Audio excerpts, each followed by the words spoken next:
The first time I saw Ethan Caldwell, I was 16, and he was a god in a leather jacket, leaning against his beat-up Mustang in the driveway of my best friend Theo's house. My heart stopped, not because he was beautiful, though he was with sharp cheekbones and eyes like a storm over the Rockies, but because he looked at me, really looked, and I felt like I'd been caught stealing something precious. By 19, I thought I'd outgrown that crush, but here I was, standing in Theo's kitchen in Boulder, Colorado, my backpack slung over one shoulder, trying not to stare at Ethan, now 24, pouring coffee like he hadn't just walked out of my dreams. "Lucas, you're staying over tonight, right?" Theo asked, tossing a soccer ball between his hands. His dark curls bounced as he grinned, oblivious to the way my pulse raced at the thought of sleeping under the same roof as his older brother. Theo and I had been inseparable since middle school, bonded over comic books and late-night talks about escaping our small-town lives. But Ethan was a wildfire I couldn't stop chasing, even if it burned me. "Sure," I said, my voice steadier than I felt. "If it's cool with your folks." "Mom's out of town, Dad's working late," Theo said, shrugging. "Ethan's in charge, but he's chill." Ethan glanced up from his coffee, his gray eyes locking onto mine. "You're welcome to crash, Lucas," he said, his voice low, like he was sharing a secret. "Just don't touch my vinyl collection." I laughed, but it came out shaky. No promises. That night, Theo and I sprawled on his bedroom floor, playing video games until our eyes burned. The house was quiet, the kind of quiet that amplifies every creak and whisper. Theo passed out around midnight, snoring softly, but I couldn't sleep. My mind kept drifting to Ethan, who I'd seen earlier strumming a guitar in the living room, his fingers moving with a tenderness that made my chest ache. I didn't know then that by 3 a.m., my life would crack open like a fault line. Around 2:30, I gave up on sleep and wandered downstairs for water. The kitchen was dark, save for the faint glow of the streetlights filtering through the window. I was halfway to the sink when I heard it, a soft, choked sound, like someone trying not to cry. It was coming from the living room. My feet moved before my brain caught up, and there he was, Ethan, sitting on the couch, head in his hands, shoulders trembling. "Ethan," my voice was barely a whisper. He jolted, swiping at his eyes. "Lucas? Shit. What are you doing up?" I couldn't sleep. I hesitated, my heart pounding. "You okay?" He didn't answer right away. Instead, he leaned back, exhaling like he was carrying the weight of the world. "Just a rough night," he said finally, his voice raw. "You ever feel like you're hiding from everyone, even yourself?" I froze. I knew that feeling too well, the suffocating weight of keeping my truth buried, of pretending I didn't dream about guys like Ethan because I was terrified of what it meant. I'd never told Theo, never told anyone, but standing there in the dark, I felt like Ethan saw right through me. "Yeah," I said, sitting on the couch, a careful distance away. "All the time." He looked at me then, his eyes searching mine, and for a moment, the world stopped. "You don't have to hide with me," he said softly. My breath caught. Was he saying what I thought he was? Before I could ask, he reached out, his hand brushing mine, and the touch sent sparks through my veins. I didn't pull away, neither did he. The air in the living room felt electric, like the moment before a storm breaks. Ethan's hand lingered on mine, his calloused fingers warm against my skin. I wanted to say something, anything, to break the silence, but my throat was tight with a mix of fear and hope. "I've seen you, Lucas," Ethan said, his voice barely above a whisper. "The way you look at me when you think I'm not paying attention. My face burned. I didn't mean. It's okay, he cut in, his thumb tracing a slow circle on my hand. I've been looking at you too.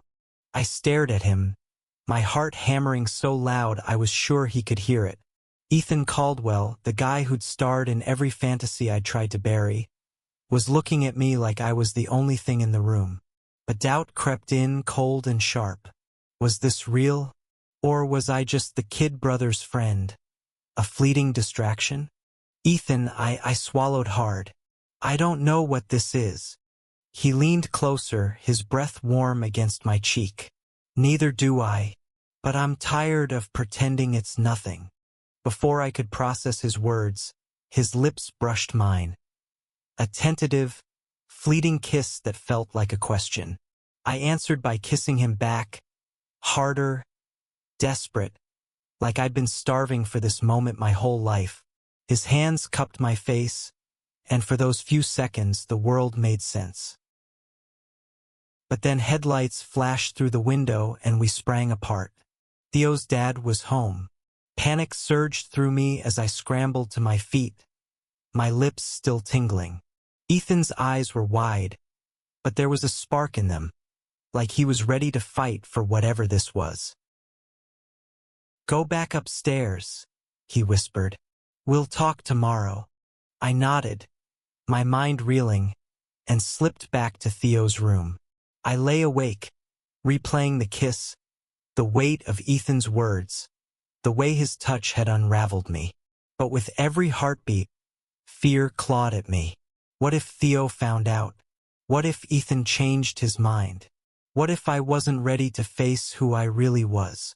The next morning, Theo was his usual cheerful self, oblivious to the earthquake that had shaken my world. Ethan, though, was different. He caught my eye over breakfast, his gaze steady, promising. We didn't get a chance to talk alone until that afternoon, when Theo ran to the store for snacks. We sat on the backyard swing, the same one from my dreams, the air thick with summer heat. Last night, Ethan started, his voice low. That wasn't a mistake, but it's complicated. Complicated how? I asked, my stomach twisting. He sighed, running a hand through his blonde hair. I've known I'm gay for years, Lucas, but I've never acted on it. Not here, not where everyone knows me, and you're Theo's best friend. If we do this, it's not just us we're risking. I nodded, my throat tight. I hadn't come out either, not to Theo, not to my parents. Boulder was progressive, but my family wasn't. The thought of losing Theo, of facing my dad's disappointment, made my chest ache. But Ethan's hand found mine again, and I knew I couldn't walk away. Then we're careful, I said, my voice steady despite the fear. But I don't want to stop. He smiled, a real smile that lit up his face, and leaned in to kiss me again. This time it was slow, deliberate, like we were sealing a pact. For the rest of the weekend, we stole moments, brushing hands in the kitchen, locking eyes across the room, each one a spark that kept me burning. The next few weeks were a blur of stolen glances and secret texts. Ethan and I met up when Theo was at soccer practice, sneaking off to a quiet coffee shop in downtown Boulder or hiking trails in the foothills where no one knew us. Every touch, every whispered conversation, felt like a rebellion against the world. But the weight of hiding grew heavier. One night, we were at a dive bar on Pearl Street, tucked in a corner booth. Ethan's knee pressed against mine under the table, and I was dizzy with the thrill of it. You ever think about telling Theo? I asked, my voice low. Ethan's jaw tightened. I want to, but he's my little brother. He looks up to me, and I don't know if he's ready to see me like this. I nodded, but the words stung. I hadn't told Theo either, but every time I dodged his questions about where I'd been, guilt gnawed at me. What about you? Ethan asked. You ready to tell anyone? I thought of my dad, his stern voice echoing in my head. Be a man, Lucas. Not yet, I admitted. But I want to. For you. His eyes softened, and he squeezed my hand under the table. We'll figure it out. Together. But the universe had other plans. That night, as we left the bar, I didn't notice Theo's teammate Jake across the street, his phone already out, snapping a photo of us holding hands. By the next morning, the picture was circulating among Theo's soccer team, a blurry but unmistakable image of Ethan and me. Theo confronted me at school, his face a mix of hurt and confusion. Lucas, what the hell? You and Ethan? Why didn't you tell me? I didn't know how, I said, my voice breaking. I was scared. Of what? Me? Theo's eyes were wet, and I hated myself for putting that look there. You're my best friend. You think I'd care that you're gay? It's not just that, I said, my heart racing. It's Ethan, your brother. Theo's face hardened. You should have told me. Both of you. He stormed off, and I felt like I'd lost him. That night, Ethan called me, his voice tight. Theo's pissed. He won't talk to me. And Jake's threatening to post that photo online unless I pay him. My stomach dropped. What do? We stand our ground, Ethan said, his voice fierce. I'm done hiding. The next day, Ethan and I met at a park near Chautauqua, the Flatirons looming in the distance.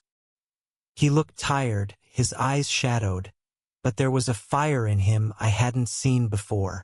I'm telling Theo everything, he said, and I'm done with Jake's blackmail. Let him post the photo.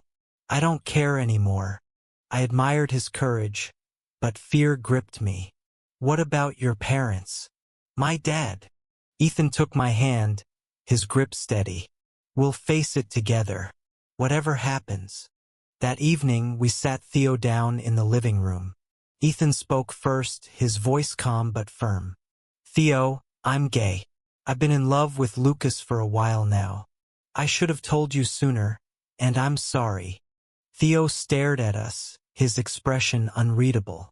Finally, he spoke. I'm not mad you're together. I'm mad you lied. I thought we were family. We are, I said, my voice shaking. I was just scared of losing you. Theo's eyes softened, but he didn't reply. He just nodded and left the room. It wasn't forgiveness, but it was a start. The photo hit social media the next day. Jake had followed through, and the comments were brutal. My phone buzzed with notifications, some supportive, some vicious. My dad called, his voice cold. Lucas, we need to talk. Now. I went home, my heart in my throat. Dad was in the living room, his face like stone.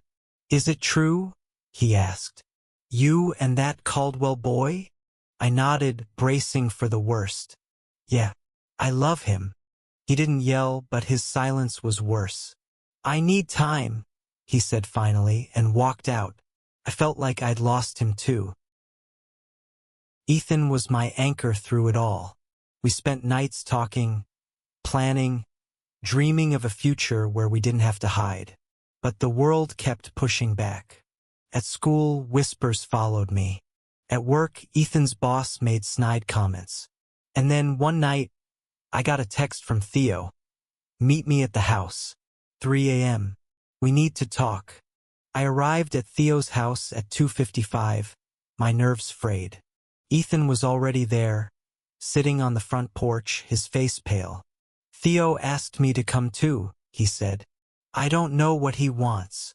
At 3 a.m., Theo stepped outside, his expression softer than I'd seen in weeks. I've been thinking, he said.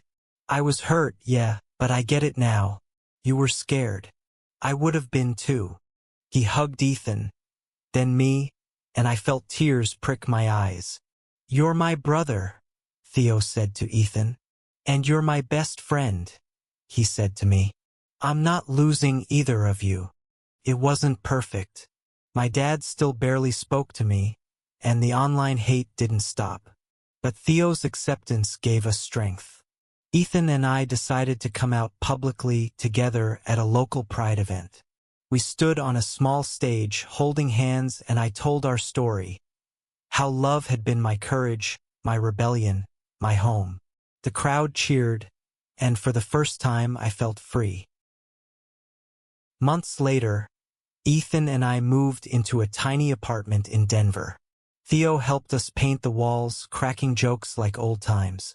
My dad sent a card, short but sincere. I'm trying, Lucas. I love you. It wasn't everything, but it was enough. At 3 a.m. one night, I woke up to find Ethan watching me, his eyes soft. What? I whispered. You changed my life, he said. That night, 3 a.m., when you found me breaking down, I was ready to give up. You gave me a reason to keep going. I kissed him, my heart full. Love hadn't fixed everything, but it had given us a foundation to build on. And in that quiet moment, I knew we'd face whatever came next, together.